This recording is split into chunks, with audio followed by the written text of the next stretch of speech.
In this video, we're going to learn about short-filled takeoff and landings and soft-filled takeoff and landings. Procedure for short-filled takeoffs is flaps 10, use elevatable runway, full power, and then brake release. After rotation, we're going to climb at the best angle or best rate of climb. Here we are in the Cessna 152. We have the brakes held, flaps are just put down to 10. We're going to go full power. Once full power is developed, max RPM, release the brakes. BX, or best angle of climb, climbs to the highest altitude in the shortest distance. BY, best rate, climbs to the highest altitude in the shortest amount of time.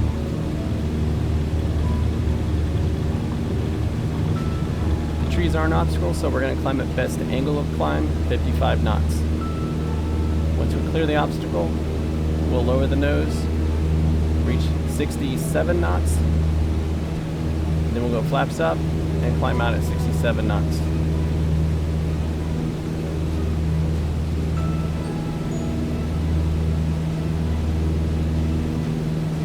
For the short-filled landing, we do not want to be fast on final, hold 55 knots, minimal flare. Upon touchdown, apply brakes, flaps up, and back pressure on the elevator. This technique allows us to get more weight on the tires touching the surface and increases the effectiveness of our brakes and reduces our stopping distance.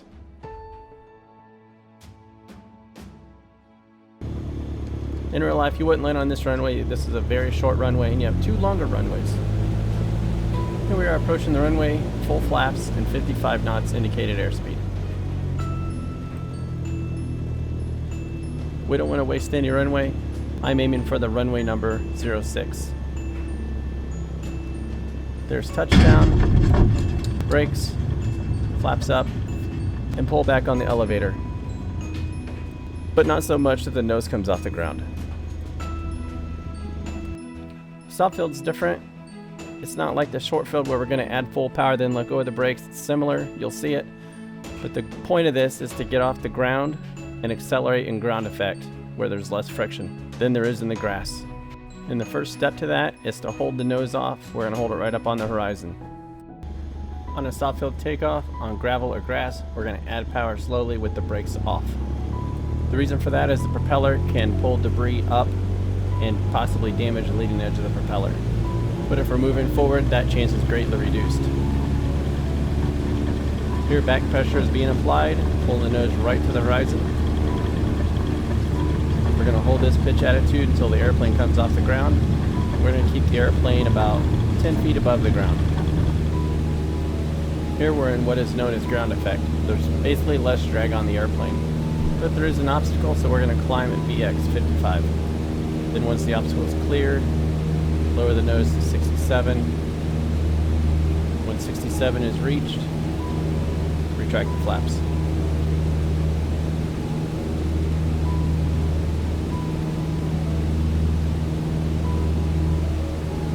Once the flaps are retracted, maintain 67 and climb to the desired altitude.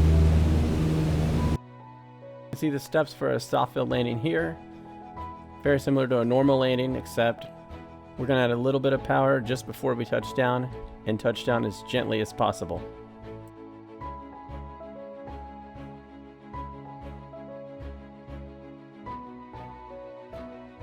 We're on final approach, touching down on the same runway we just took off from, holding 60 knots with full flaps. Notice we're holding that 60 knots with about 1200 RPMs. I just increased the RPMs to about 1500, and that'll help slow our descent rate. And there's touchdown. We're going to hold the nose up on the horizon, same way we did when we took off on the grass runway. As we slow down, we're going to use more back elevator pressure. The whole point is to keep the nose off the ground and to keep the nose wheel from digging in on the soft surface, or if there's a hole in the ground, if it does happen, you want to be going as slow as possible. And also on grass, normally we do not use brakes. On grass, the friction will stop the airplane rather quickly. But if brakes are needed, they're to be used very gently. And that's short-filled and soft-filled takeoff and landing techniques. Please be sure to like and subscribe.